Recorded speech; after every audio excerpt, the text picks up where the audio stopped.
Une baisse d'affilée aujourd'hui sur le CAC 40. J'essaye de conjurer le sort avec ce haut vert, mais j'y arrive pas. Voilà, bon, on va mettre du vert nous aussi alors Julie désormais. Je vous suis, oui. pareil. Ah super Julie. Mais vous êtes en vert aussi Oui, Julie. là je vous suis, on reste positif. En vert et contre la tendance, puisqu'effectivement le CAC est en baisse aujourd'hui dans le rouge, moins 0,2%. Romain Daubry est avec nous, Bourse Direct. Bonjour Romain. Bonjour. On va regarder ensemble quels sont les prochains seuils techniques sur le CAC 40 et juste comme ça en passant, un seul être vous manque et tout est dépeuplé. Ce qui nous manque aujourd'hui c'est Apple. Apple perd 4%, résultat, le Nasdaq, Wall Street recule et avec on a nos indices européens en souffrance. Vous allez nous dire quels sont les prochains seuils techniques pour le CAC, mais d'abord l'état des forces en présence peut-être. C'est intéressant de le dire et de les révéler, ces forces en présence à nos auditeurs et téléspectateurs, Romain.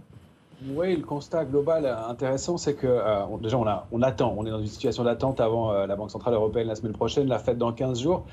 Et ça laisse des opérateurs un peu en retrait. C'est ce qu'on constate depuis quelques temps. Il n'y a pas des volumes énormes, pas des intérêts très marqués. Depuis 48 heures, on a un petit peu de pression baissière sur l'Eurostoxx, sur le CAC 40, même un tout petit peu sur l'indice S&P. C'est assez technique, c'est ténu, ce ne sont pas des stratégies baissières fortes, mais ça pèse un petit peu. Les vendeurs ont stratégiquement, techniquement, légèrement la main, ce qui implique des risques de réplique baissière, comme on a pu les constater sur l'indice CAC 40 aujourd'hui, avec une spéculation légère, encore une fois, à la main, et des volumes qui sont faibles. C'est-à-dire qu'on ne vend pas fondamentalement les positions, mais on allège un peu, on arbitre certains secteurs, comme on a pu le voir sur le luxe, et donc ça pèse un peu sur une tendance. Alors en plus, vient s'ajouter à ça des éléments autour d'Apple qui pèsent sur l'indice fort du moment, le Nasdaq.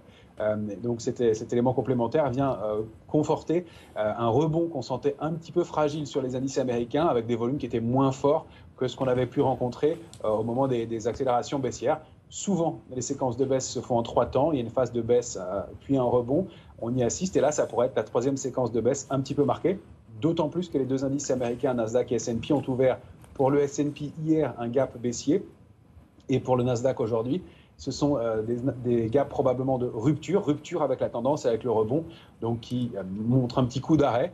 Encore une fois, dans des volumes qui sont raisonnables, on s'attend plus à une consolidation, peut-être un peu appuyée qu'à autre chose. Des volumes faibles et une légère baisse, j'ai l'impression qu'on parle de l'immobilier là, où les volumes sont super faibles et les prix baissent un peu. Non, on parle bien des marchés financiers, volumes faibles en cette rentrée, une énième baisse pour les cours. Le CAC 40 perd 0,2% à l'instant. Quels sont, Romain, les prochains seuils techniques sur les indices ? Si on regarde l'indice CAC 40, on est toujours dans ce qu'on a fixé comme notre zone d'alerte de moyen terme, située entre 7139 sur le futur et 7258.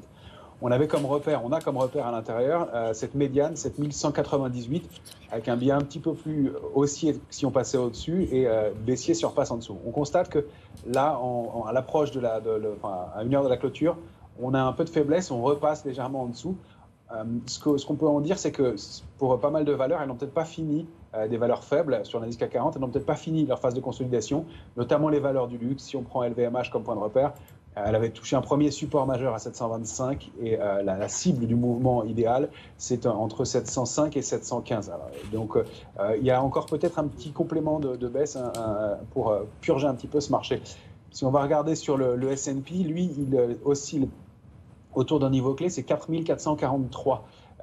On est passé en dessous, on a ouvert avec un petit gap baissier qui a été comblé aujourd'hui, celui-ci. C'est le 2e gap d'affilée mais sur le S&P. Donc c'est vraiment le niveau pivot. Si on repasse au-dessus, on invalide cette alerte de court terme. Si on reste en clôture en dessous, on a de bonnes chances d'aller chercher 4364 points, qui est un niveau de support important.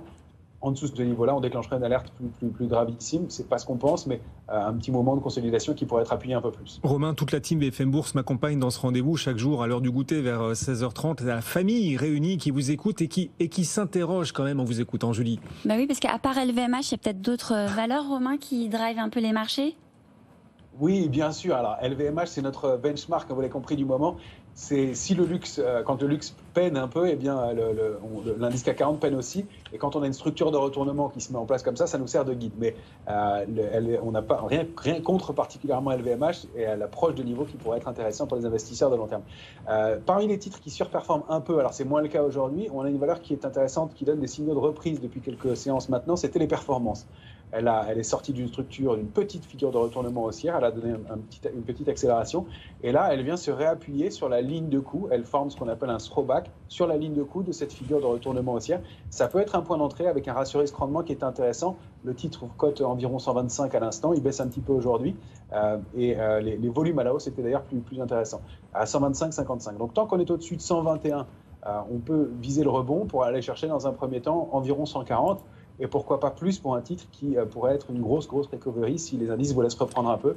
Encore une fois, vous l'avez compris, on n'est pas pressé dans un marché qui donne plutôt des signaux de relative faiblesse à court terme. Merci Romain Daubry, notre fil rouge. On vous appellera à nouveau avant la clôture tout à l'heure depuis vos bureaux Bourse Direct en force sur BFM Business. Et on vous rappelle la tendance. À 16h39, là à l'instant, le CAC 40 est en léger repli, mais c'est quand même la 7e baisse d'affilée, moins 0,02% en ce moment sur l'indice parisien. Et l'on vous interroge chaque jour. Vous pouvez participer à l'émission et interagir avec nous sur les réseaux sociaux, en l'occurrence, Julie. Exactement, tous les jours sur les réseaux sociaux de BFM Business, LinkedIn, le réseau X, Instagram. On vous pose une question au regard de l'actualité. Forcément, aujourd'hui, l'actualité, elle est également marquée donc par Apple et son repli. On vous a demandé si le fait que la Chine ait pris donc la décision d'interdire aux employés d'agences d'utiliser ou de ramener des téléphones de marque étrangère comme l'iPhone constituait un risque important pour les marchés. Et pour l'instant, maintenant, tout de suite, les avis que l'on a reçus sont très tranchés. Très tranchés, effectivement. Alors, dans un instant, vous nous direz comment nos auditeurs